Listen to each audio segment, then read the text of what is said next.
허환구의 라디오 오늘. 여러분 안녕하십니까, 허환구입니다. 이틀간 대규모 아파트 단지 등 도심 민가를 위협했던 대구 함지산 산불의 주불이 마침내 꺼졌습니다. 산림당국은 오늘 오후 1시부로 공식 진화를 선언했는데요. 이번 산불로 축구장 360여 개에 달하는 산립이 영향을 받았지만 다행히 인명피해는 없었습니다. 지난달 우리 지역에 큰 피해를 남긴 대형 산불 때와 마찬가지로 이번에도 강풍이 문제였습니다.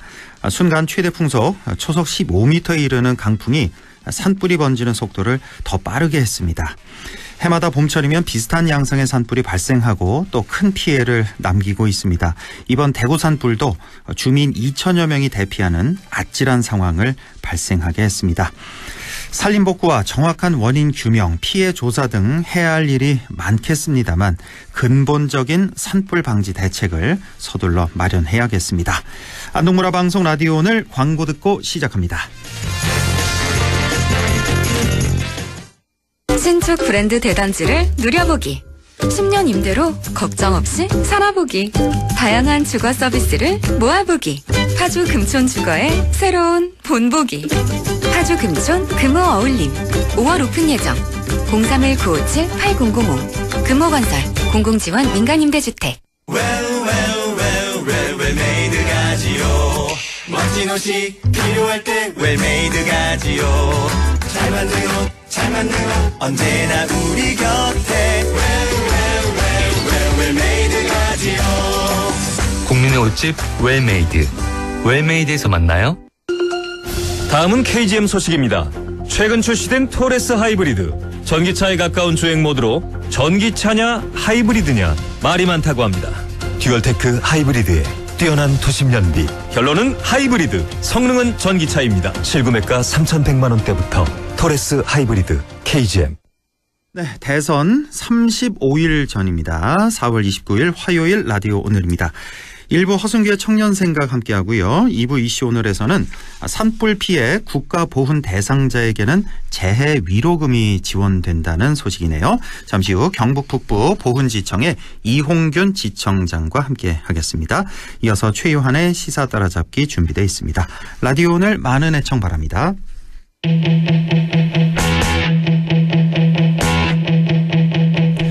네, 청년의 눈으로 지역사회 이슈를 바라보는 시간이죠. 허승규의 청년생각, 안동 청년공감네트워크 허승규 대표 나와 있습니다. 어서 오십시오. 네, 반갑습니다. 네, 지난 시간에 조기 대선을 산불 재난 극복 대선으로 만들자라는 말씀과 함께 산불 재난 극복을 차기 정부 국정과제로 제안을 해 주셨는데요. 오늘 어떤 주제 준비하셨나요? 네, 요즘 잔악계나 산불 재난 회복 주제로 언론에서 이야기하고 있습니다. 네, 오늘 또 산불 주제인데요. 오늘 오후 2시 안동시청에서 안동시 산불 피해 주민대책협의회 총궐기 대회가 있었습니다. 제가 다녀왔는데요. 안동시 산불 피해 주민대책협의회 소식과 함께 지금 가장 중요한 국회 특별법 제정이 어떻게 되고 있는지 말씀드리고자 합니다. 오늘 오후에 있었던, 오늘 2시에 시작했나요? 네. 2시에 시작해서 몇 시 끝났죠? 한 3시 넘어서 3시, 4시 사이에 끝났습니다. 네, 오늘 방송 준비하느라고 많이 바쁘셨겠어요. 네, 그 주제로 바로 들고 왔습니다. 예, 자, 산불 피해를 입은 경북 북부 지역에서 청송, 영양, 영덕군에서는 이미 산불 피해 주민 대책위가 꾸려져서 활동하고 있는데요. 안동 산불 대책위에서 오늘 기자회견을 했다는 소식인데요. 어떤 내용이 있었습니까? 네, 지금 다른 지역에서는 꾸려졌는데 이제 안동에서도 이제 시 단위의 산불 대책위가 꾸려졌습니다. 네. 이렇게 산불 재난이 발생하면 기존의 법령에서도 미비한 점이 많고 또 행정이 아무리 노력해도 어떤 사각지대들이 계속 발생합니다. 그리고 재난 회복의 속도가 더디기 때문에 주민들이 겪고 있는 고통과 피해를 또 우리 정치와 행정이 잘 보듬어야 되는 과제가 있지 않겠습니까? 예. 그래서 보통 이런 경우에 주민대책위가 꾸려져서 실제 피해 주민들이 겪고 있는 피해를 더 정치나 행정의 목소리를 내는 이런 기구들이 꾸려지는 게 되게 자연스러운 현상인데요. 예. 이번에 안동 산불 대책위가 꾸려져서 지방자치단체가 좀 더 그리고 중앙정부가 이런 재난지원 정책에 대해서 부족한 부분을 짚어내고 좀 촉구하는 집회를 진행했습니다. 예. 자, 안동 산불 대책위 어떻게 구성되는지 어떤 분들이 함께 하셨나요? 네, 안동시 산불 크게 피해를 입은 지역이 남부 지역 7개 면입니다. 예. 풍천, 남호, 일직, 남선, 이마, 기란, 임동 7개 지역이죠. 물론 뭐 시내 지역도 뭐 간접적인 피해를 입었지만은 네. 그 7개 면 중에 남선, 이마, 기란, 일직, 임동 5개 면은 면 단위 대책위가 꾸려져 있습니다. 예. 그래서 이 5개 면 대책위와 함께 또 풍천과 남호 주민들과 함께 해가지고 시 단위 대책위가 꾸려졌고요.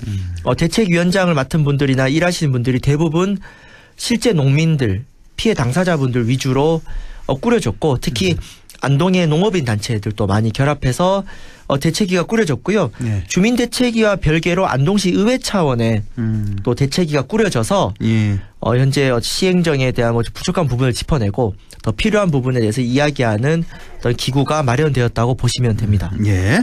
자, 그러면 안동 산불 대책위의 요구 사항 뭐 어떻게 요약할 수 있을까요? 네, 먼저 그 재난 지원을 대폭 확대하는 부분이 있는데 예. 특히 많이 논란이 되는 게 그 30만 원 일괄 지원 아니겠습니까? 코로나 시기 같이 장기화된 어떤 재난의 경우는 직접적 피해자와 간접적 피해자가 좀 구분이 어렵기 때문에 예.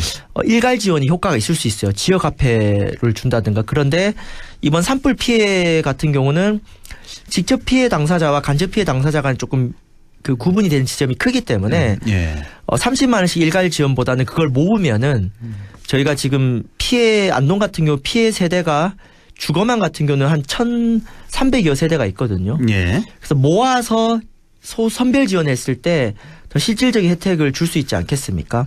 그래서 피해민들에게 재난지원금을 지급하라. 좀 선별해서.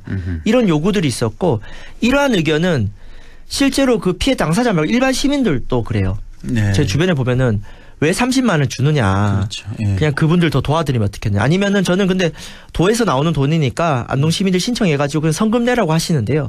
그래서 이런 어떤 좀 선별 지원에 대한 부분이 있었고 예. 그 다음에 지금 지난번 방송에서 말씀드렸겠지만 정말 많은 그 내용들이 사각지대입니다. 지원에 빠져 있거나 적기 때문에 농기계와 농작물의 피해 지원을 확대하고 특히 피해 보상에 빠졌던 뭐 창고 무허가 주택이라든가 임야라든가 이런 부분들을 좀 재조사해서 예. 보상 범위에 넣어달라는 부분들도 있고요.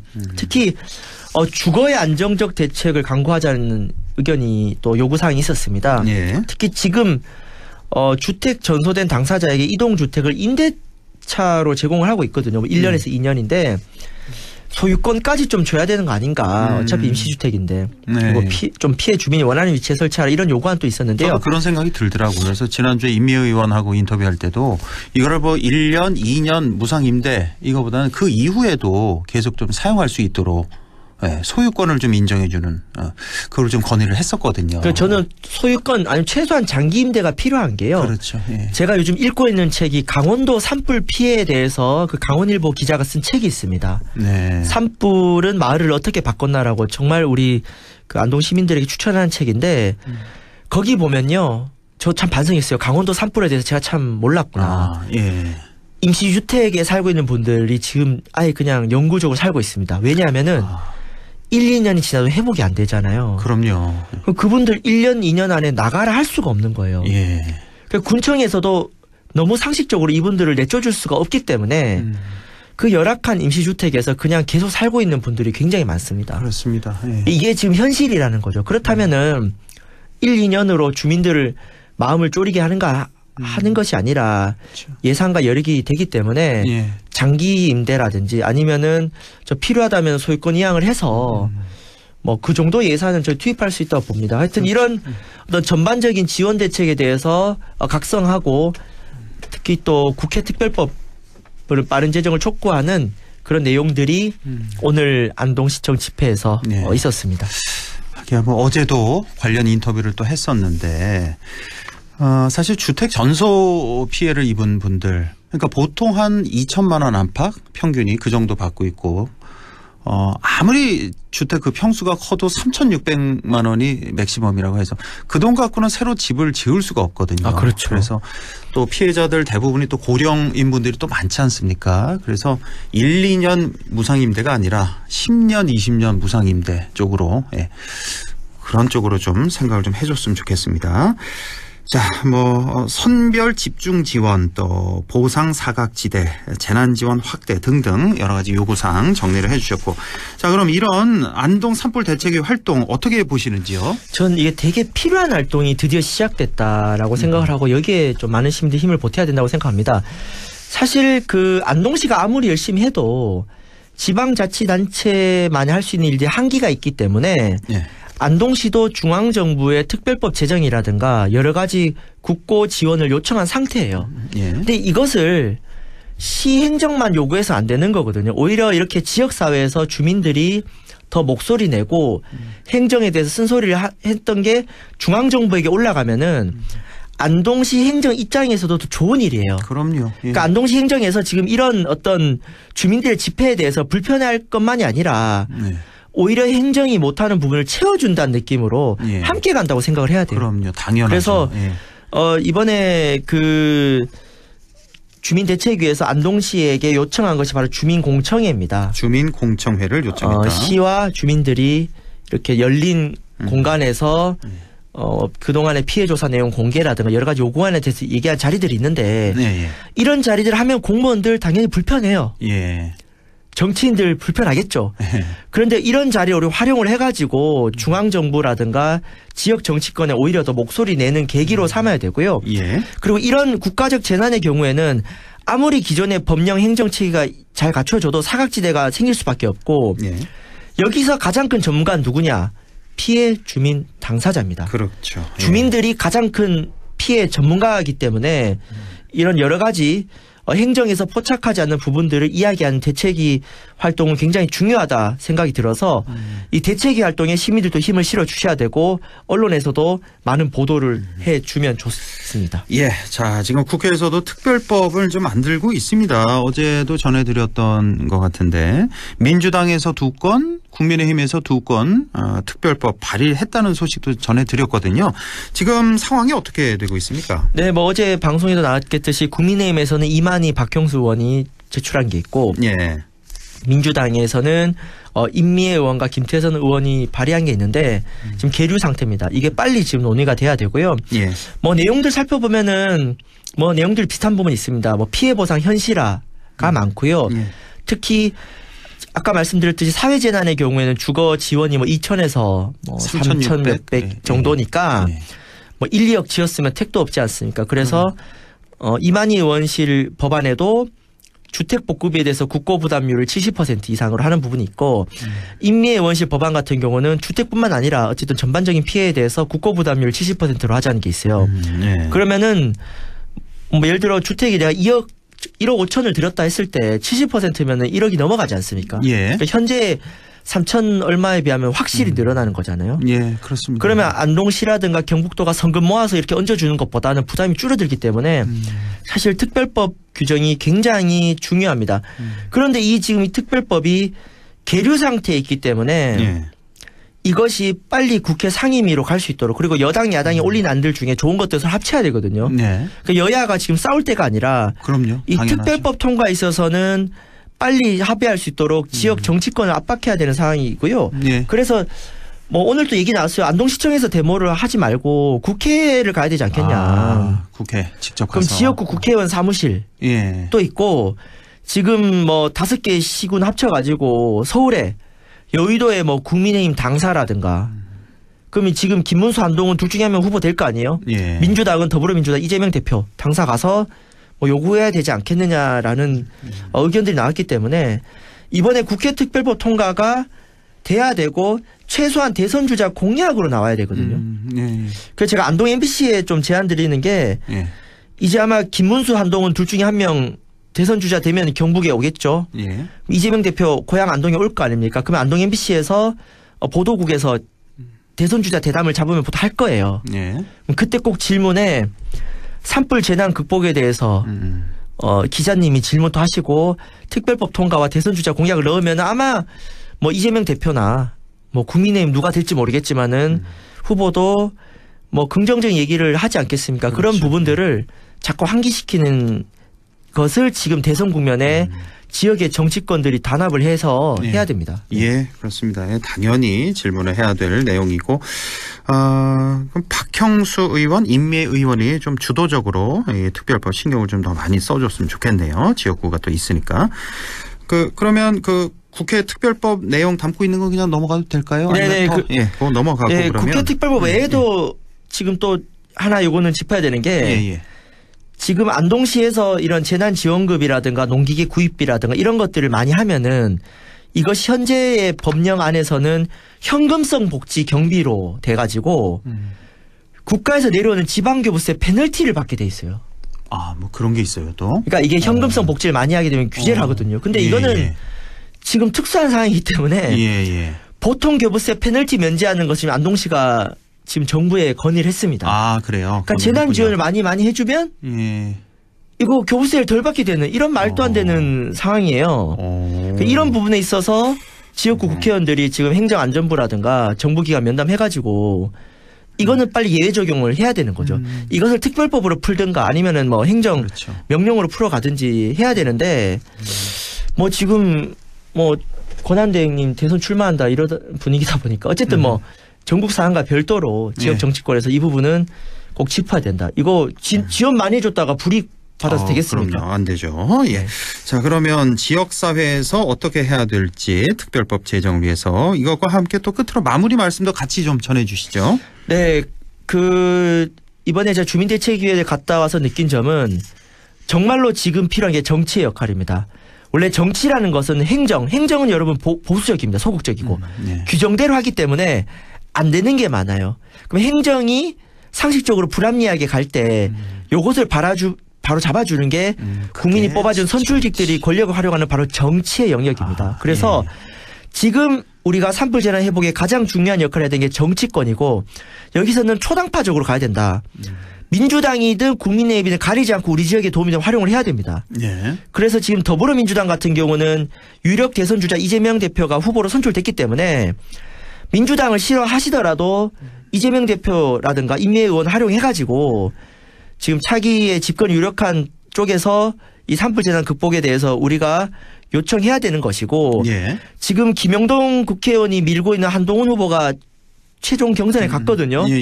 뭐 김문수가 될지 한동훈이 될지 누가 될지 모르겠지만은 지역의 여당인 국민의힘 의원님들도 지금 대선 주자 눈치만 볼 것이 아니라 산불 재난 극복 가지고 목소리를 내서 국회 특별법이 빨리 여야 합으로 될 수 있도록 목소리 내야 되고 특히 컷오프 당하신 이철우 지사님 할 말이 없죠. 이번에도 진짜 산불 집회에서 이철우 지사 규탄 사퇴하라 정말 많은 얘기 나왔습니다. 그럼 이철우 지사님 이제라도 늦지 않았습니다. 지금이라도 국회 산불 특별법 될 수 있도록 이철우 지사님이 욕하셨던 민주당 정치인들도 만나셔가지고 산불 회복에 정말 우리 지역 정치권들이 총력을 다해 주시고 그렇게 하지 않으면은 정말 우리 도민들이 심판해 주셔야 된다고 생각을 하고 정말로 지역 정치권과 시민들이 함께 힘을 모아서 재난 회복에 최선을 다해야 되겠다. 저도 그 역할을 함께 하도록 하겠습니다. 알겠습니다. 오늘 아주 중요한 말씀 주셨습니다. 오늘 하루 많이 바쁘셨네요. 허승기 대표. 그래도 뭐 주민들이 고생 많았죠. 오늘 말씀 고맙습니다. 네, 감사합니다. 네, 지금까지 안동 청년 공감 네트워크 허승규 대표와 함께했습니다. 라디오 오늘 2부에서 뵙겠습니다.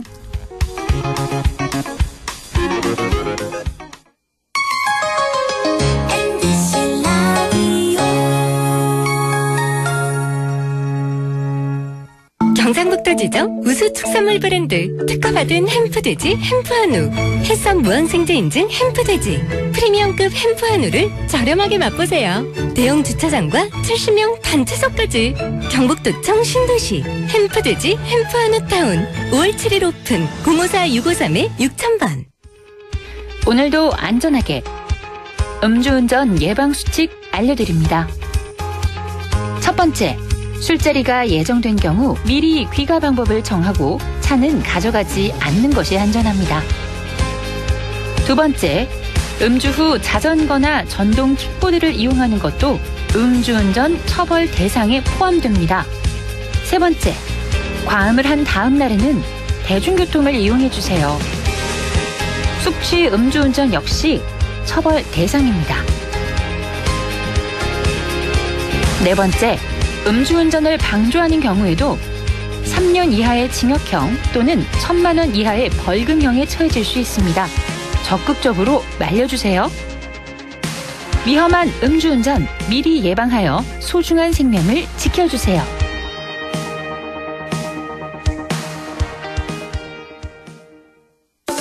나는 가족 부자입니다.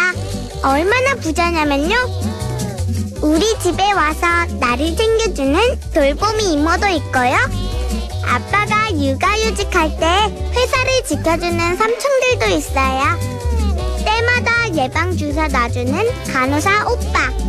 첫 만남 이용권으로 내 동생도 챙겨주는 공무원 언니까지.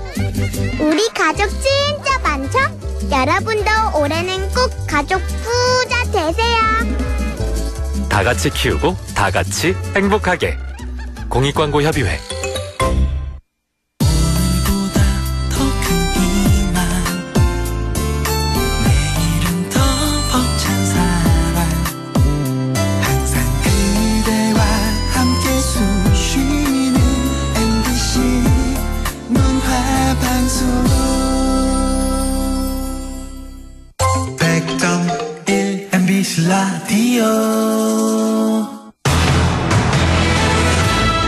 네, 6시 26분 32초 지나고 있네요. 이슈 오늘 시작합니다.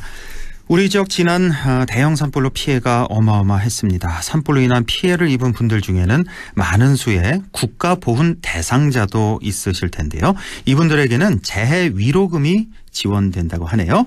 자, 경북 북부 보훈지청의 이홍균 지청장 직접 스튜디오에 나와 있습니다. 자, 이홍균 지청장님 어서 오십시오. 네, 반갑습니다. 네, 반갑습니다. 예, 뭐 인사 말씀 간단히 좀 해주시죠.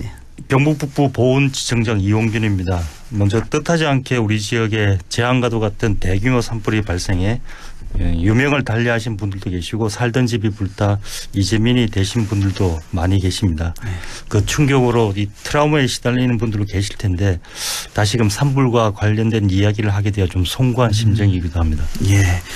자, 오늘 주제인 국가보훈 대상자 재해 위로금 지원에 대한 얘기 나누기 전에 우선 또 지청장님 직접 나오셨으니까 경북 북부 보훈지청은 어떤 기관인지 간단히 소개를 좀 해 주시죠.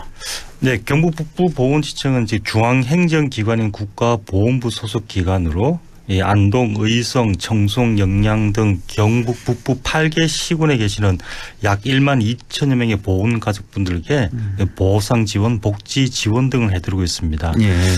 전체적으로 보면 국가를 위해서 희생하거나 공헌하신 국가 유공자분들과 그 유가족을 예우하는 업무이고 또 그분들의 희생 정신을 기리는 선양 업무도 담당하고 있습니다. 예. 예전에는 안동이 있었는데 2020년에 경북 도청 신도시인 그 경북 지방합동청사에 이전해서 업무를 보고 있습니다. 예.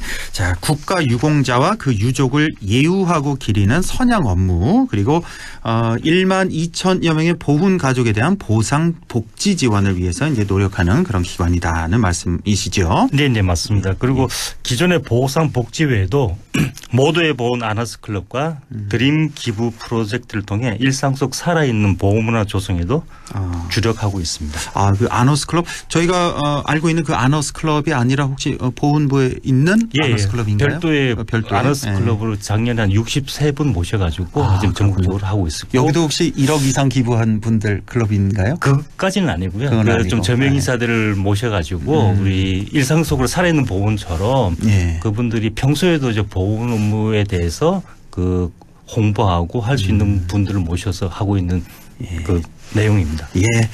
자, 그러면 오늘 본론 들어가겠습니다. 자, 국가보훈 대상자 재해위로금 지원이에요. 자, 이 재해위로금 지원의 취지, 목적, 그 개요에 대해서 먼저 말씀해 주시죠. 네. 그 불의의 자연 재난이나 화재 등으로 생명 또는 신체 그리고 재산상 피해를 입은 보훈 가족을 위로 격려함으로써 재해를 당한 보훈 대상자들의 재해 극복 의지를 제고하는 게 목적입니다. 예. 이 재해 위로금은 그 성격이 이 피해에 대한 직접 보상이 아니라 말 그대로 피해를 입은 보훈 대상자를 위로하기 위한 위로금이라는 점을 먼저 말씀드리겠습니다. 예. 현재 법령에서 인정하는 재해는 크게 세 가지인데요. 뭐 태풍이나 홍수 같은 자연재해, 그리고 직접 거주하고 있는 주택의 화재, 그리고 마지막으로 재난 및 안전관리 기본법에 의해 선포된 특별재난 지역의 피해가 되겠습니다. 아, 그렇군요. 이건 뭐 직접 피해 보상을 해주는 그 보상금 개념이 아니라 위로금 형식이라는 거.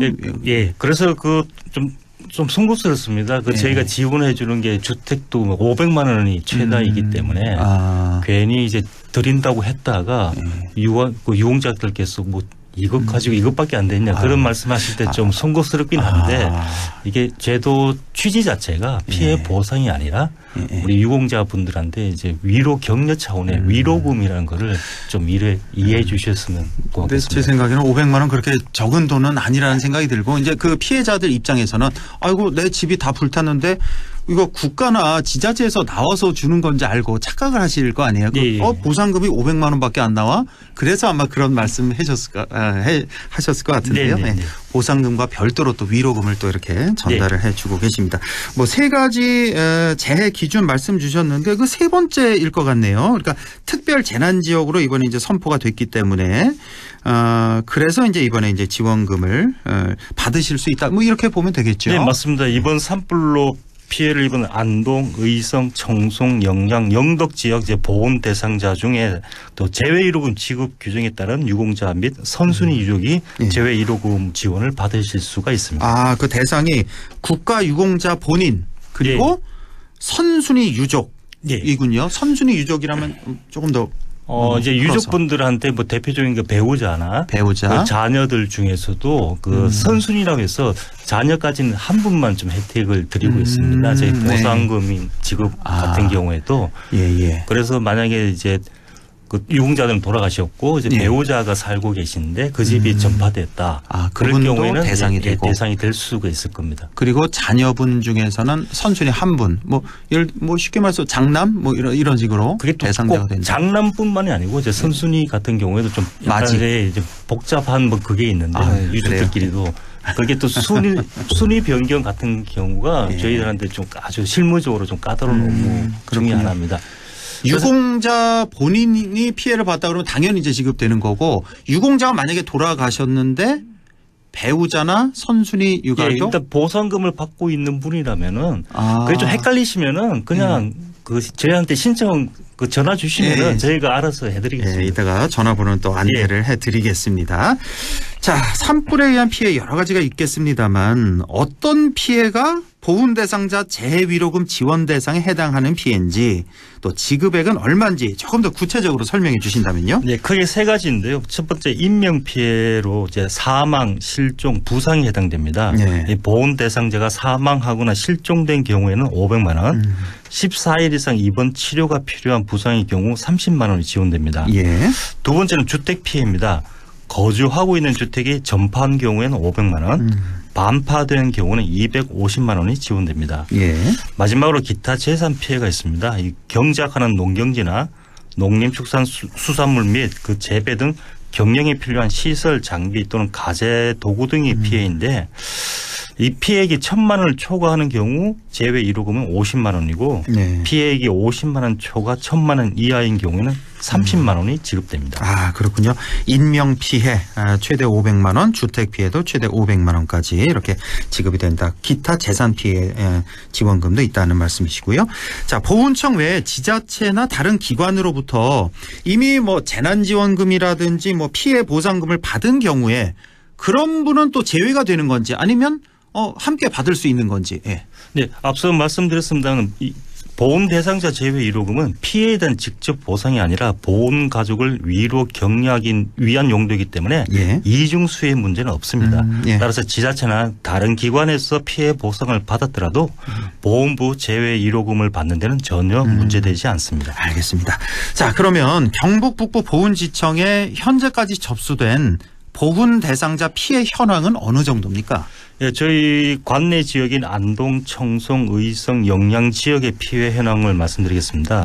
인명 피해는 두 분입니다. 안동시 임하면에서 참전 유공자 부부가 안타깝게도 사시던 주택 안에서 아이고. 유골 상태로 발견됐습니다. 아이고 부부가 함께. 예. 아마 지난 3월 25일 강풍을 타고 산불이 급격하게 확산하면서 미처 대피하지 못하신 것으로 보입니다. 예. 그리고 주택 피해는 현재까지 72건인데 안동 30건, 청송 25건, 의성 12건, 영양 5건이고 기타 재산 피해는 90건인데 예. 안동 40건, 청송 28건, 의성 20건, 영양 2건입니다. 저희 우리 보훈 대상자로만 한정해서 보면은 안동과 청송 지역이 네. 피해가 상대적으로 좀 컸던 것으로 보입니다. 그렇군요. 지금 말씀하신 피해 현황은 이제 보훈 대상자 피해 현황만 네, 말씀을 네, 해주신 저희한테 거고, 좀 예. 아유 사망하신 분이 이제 두 분 예. 계시는군요. 자, 우리 지역 참전 유공자 부부가 미처 대피하지 못하시고 이렇게 불길에 휩싸이면서 이제 집 안에서 이제 돌아가시 이런 경우 너무나 가슴 아픈 경우인데.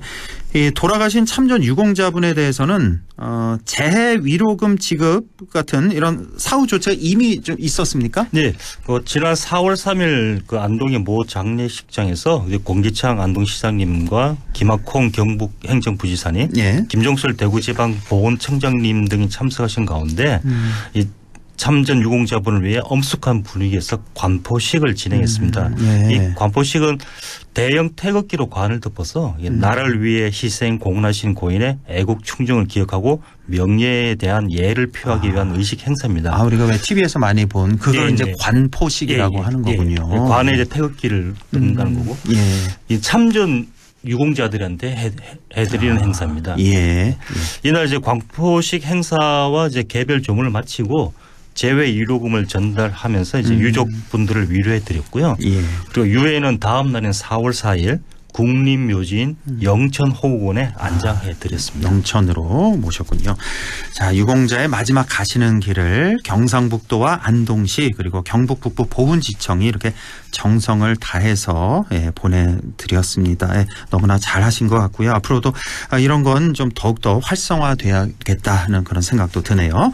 자, 그러면 벌써 재해 위로금이 지급이 됐다는 말인데 주택 피해나 기타 재산 피해를 입은 다른 보훈 대상자들에게도 재해 위로금이 그럼 지급이 됐습니까? 네, 아직까지는 지급하지 못했습니다. 앞서 말씀드린 돌아가신 분 경우에는 사망 사실을 공적 자료를 통해 바로 확인할 수 있어가지고 예. 재외 위로금을 신속하게 지급할 수 있었습니다마는 예. 주택 피해나 기타 재산 피해의 경우에는 그 피해 정도에 따라서 재외 위로금을 지급하게 되어 있습니다. 그래서 현재 이제 지자체에서 수행 중인 이제 피해 조사가 확정이 되면은 예. 그 신청하신 분들에게 조만간 지급이 가능할 것으로 보입니다. 이 피해 조사는 아주 정밀하게 해야 되기 때문에 시간이 좀 걸리는군요. 네, 이제. 네. 그 조사는 지금 저희가 하는 게 아니고 지자체에서 이제 소방청하고 같이 합동해서 예. 조사를 해서 예를 들어 이게 주택 전파냐 반파냐는 저희가 기준만 있는데 그게 그렇죠. 어떻게 될지는 예. 이제 관계 기관에서 그 정확하게 조사를 하면은 예. 그게 확정이 되면은 예. 그 거기에 따라 가지고 저희가 재외 위로금을 지급하게 될 것입니다. 아직까지는 최종 피해 조사가 확정이 되지는 않았죠. 네, 네, 예, 네. 지금 뭐 그럴 겨를이 없었을 것 같습니다. 예. 자, 재해 위로금을 어떻게 신청해야 되는지 이 방송 들으시는 분들 많이 궁금하실 것 같아요. 신청 절차, 방법에 대해서도 좀 알려주시죠. 네, 아주 간단합니다. 그 재외 위로금 지원받기 위해서는 먼저 이제 주소지 관할 읍면동 행정복지센터에 피해 사실이 있으면 먼저 신고하시고요. 예. 그 다음에 저희 지청에 바로 전화 054-650-1441로 인적 사항과 피해 내용만 알려주시면은 접수가 완료됩니다. 다른 뭐 기타 서류 아무것도 필요 없습니다. 아, 그렇군요. 그러니까 뭐 두 단계군요. 처음에 이제 행정복지센터, 예. 그러니까 뭐 우리가 아는 주민센터, 예. 뭐 동사무소, 예. 예, 같은 말입니다. 읍면동 행정복지센터에 이제 신고를 하는 겁니다. 가서 거기 가면 또 안내를 해주실 예. 겁니다. 행정복지센터에 신고를 하고 그 다음에 이제 경북 북부 보훈지청에 전화를 하시면 되겠네요. 예, 예. 전화번호가 650-1441번이 되겠습니다. 650-1441번으로 전화 주시면 재해 지원금이 위로금이 지급된다는 거 다시 한번 말씀드립니다. 자, 이제 시간이 많이 지났는데요. 끝으로 우리 청취자분들께 마무리 말씀 부탁드립니다. 네, 이미 거의 다 뭐 재외 위로금 신청하신 거는 같은데 예. 그래도 이 방송을 듣고 계시는 분들께서 주변에 널리 알려주시면 한 분이라도 더 이제 재외 1호금 신청을 했으면 좋겠다 싶어서 제가 방송에 나왔고요. 이 하루빨리 재난을 극복하고 다시금 이전의 활기를 되찾기를 간절한 마음으로 좀 기원 드립니다. 이 지원금이 지급된다는 거 각 지자체에도 다 이제 홍보가 다 들어간 거죠? 1차적으로 저희가 지자체에 먼저 공문 발송 다 그렇죠. 했고요. 발송됐고. 근데 그게 이제 피해자들에게 잘 전달이 됐을지 그게 좀 의문이네요. 예. 그래서 저희가 뭐 여러 경로를 통해서 이런 제도가 있다는 거를 계속 이제 널리 알려드리고는 있습니다. 예. 알겠습니다. 오늘 이 방송을 통해서 한 분이라도 더 신청해 주시면은 저희로서는 이제 보람을 느끼겠습니다. 예. 직접 이렇게 출연해 주셔서 감사드리고요. 경북 북부 보은지청에서 피해를 입은 유공자분들께 위로금 지급한다는 그 사실. 예. 자, 주변에도 좀 이 방송 들으신 분들이 주변에도 널리 좀 알려주셨으면 좋겠네요. 자, 지금까지 경북 북부 보훈지청 이홍균 지청장과 함께 했습니다. 지청장님 고맙습니다. 네, 고맙습니다. 라디오 오늘에서는 청취자 여러분의 참여를 기다리고 있습니다. 우리 지역에서 발생한 사건 사고 소식이나 함께 토론하고 싶은 내용을 안동 MBC 홈페이지 라디오 오늘 게시판에 올려주시기 바랍니다. 전화와 문자 참여도 하실 수 있습니다. 전화는 851국에 7191번, 문자는 샵 0913번으로 보내주시면 됩니다. 문자는 단문 50원, 장문 100원의 정보 이용료가 있습니다. 여러분의 많은 참여 바랍니다.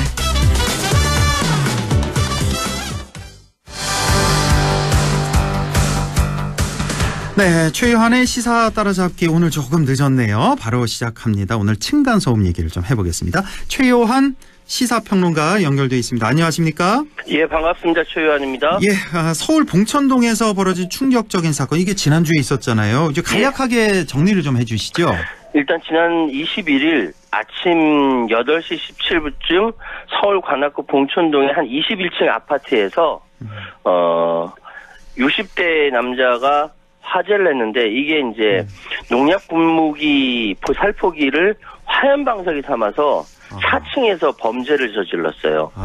401호와 404호를 중심으로 번졌는데, 여기 살던 70대 80대 여성 2명이 전신 화상 있고 1층으로 추락해서 큰 부상 있고 병원에 옮겨졌고요. 이들 외에도 4명이 호흡곤란, 연기흡입 등 가벼운 부상을 입어서 총 7명의 사상자가 발생했습니다.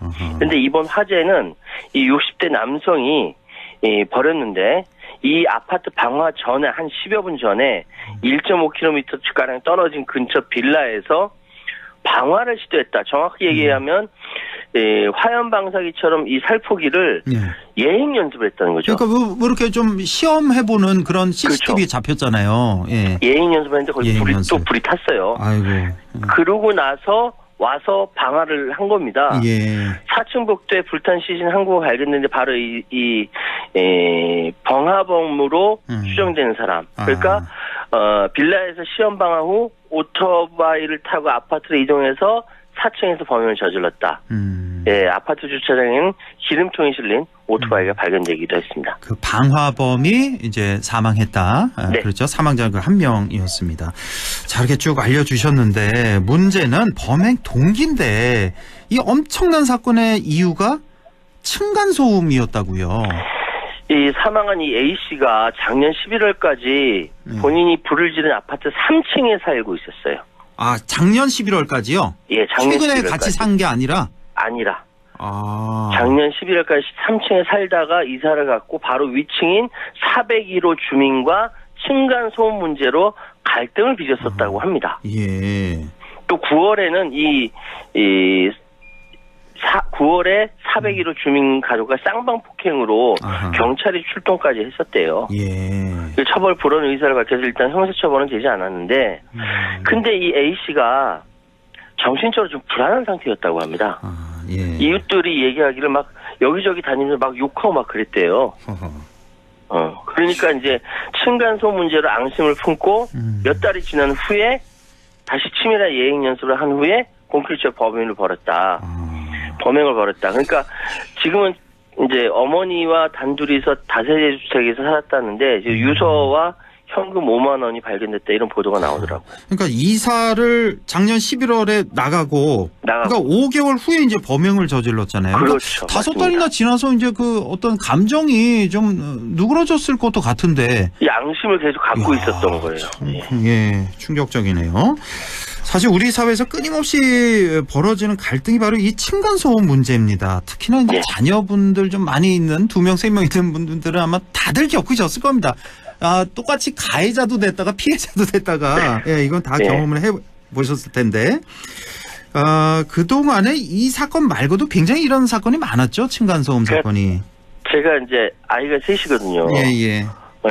아이들 어렸을 때는 제가 쩔쩔맸어요. 정말로. 저도 셋인데 똑같았어요. 예. 처음에 이사 갔다가 피해자였거든요. 몇 년 동안. 예, 그렇죠. 피해자였다가 이제 또 몇 년 동안은 이제 또 피해를 또 드리는 그런 입장이 돼서. 그러니까 이게 엊그저께도 저 집에 들어갔다가 아무 생각 없이 세탁기를 돌리려다가 보니까 밤이 늦은 거예요. 세탁기 안 돌렸죠. 아침에 돌렸죠.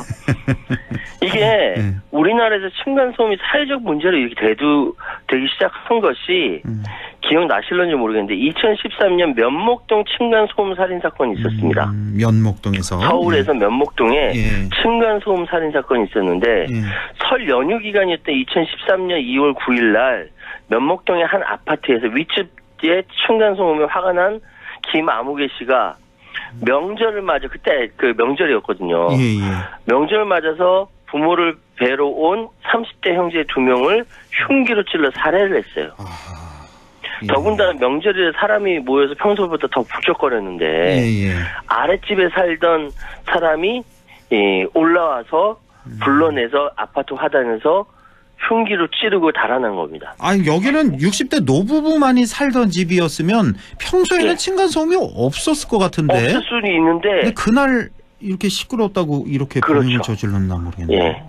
하여튼 이게 형제 2명이 숨지고 말았습니다. 아유, 참 비극이. 그리고 형제의 아버지도 이 참그 여파로 사건 발생 19일에 또 돌아가셨어요. 충격받은 거죠. 그러니까요. 이 외에도 하남시 층간소음 갈등 사건이라든지 강서구 화곡동 빌라라든지 하여튼 이 드러난 사건이 이렇지 사실 드러나지 않은 사건까지 포함하면 엄청 많을 거예요. 그렇겠죠.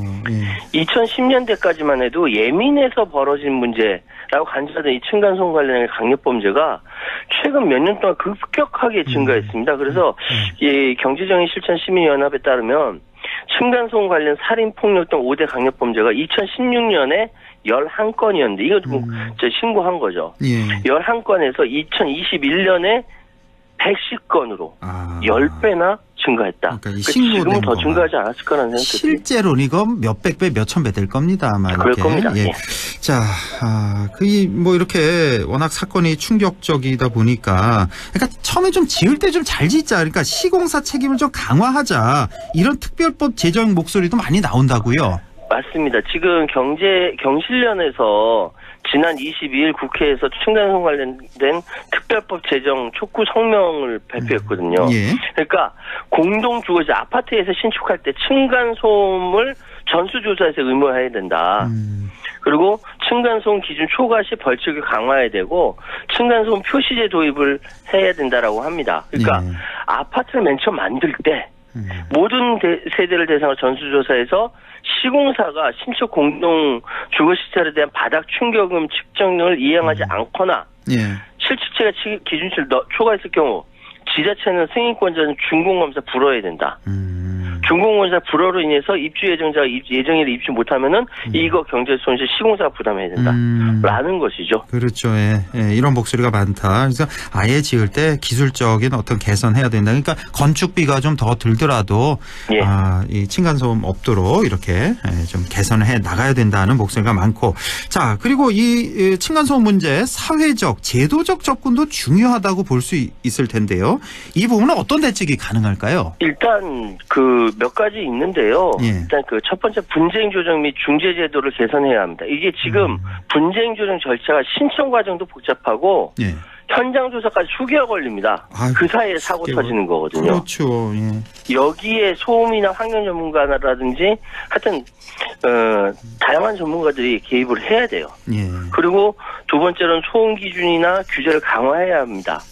지금 야간 수면권 침해에 대해서 그 여론조사 해보니까 예. 거의 과태료 신설하는 거 국민 다수가 찬성하고 있고요. 아, 지금 아파트 등 500세대 이상 공동주택에 대한 층간소음관리위원회 설치를 의무화해서 관리 주체나 자치주의 역할을 확대해야 되고요. 예. 그리고 가장 중요한데 가장 안 되는 것이 사회적 인식 개선과 예방 교육입니다. 이게 그렇게 잘 안 돼요. 인식 개선, 예방 교육. 자, 그럼 우리 시민들이 실천할 수 있는 것들 아니겠습니까? 이런 것들은. 그렇죠. 우리가 조금만 더 신경을 쓴다면. 예. 자, 뭐 제가 몇 가지가 엊그저께 있을 것. 아, 예. 엊그제 뭐요? 밤늦게 이렇게 세탁기 돌리려다가 움찔했던 게 예, 이게 바로 층간소음 때문에 그렇거든요. 그러니까요. 예, 이런 그러니까 여러 가지 있는데 간단한 것부터. 예. 푹신한 슬리퍼를 신으면 아. 3데시벨 줄어든답니다. 아, 거실에서 슬리퍼 신고 다녀라. 예. 피아노 악기 소리 밤에 하면 안 돼요. 누구는 듣기 좋다라고 하지만 뚱땅뚱땅 하다 보면 다른 사람들은 굉장히 스트레스 쌓이거든요. 맞습니다. 예. 가구 끄는 소리. 예, 이거 크죠. 주방 싱크대 앞에서 물건 떨어져 쨍그랑 깨지면 밑에 있는 사람 깜짝깜짝 놀래요. 그렇죠. 예. 그 외에도 TV TV 소음이라든지 예를 들어 집들이나 이사 모임, 생일 파티 미리 이웃에게 양해 구하는 것이 예의입니다. 그렇죠. 예. 반려동물도 피해 줄 수 있고요.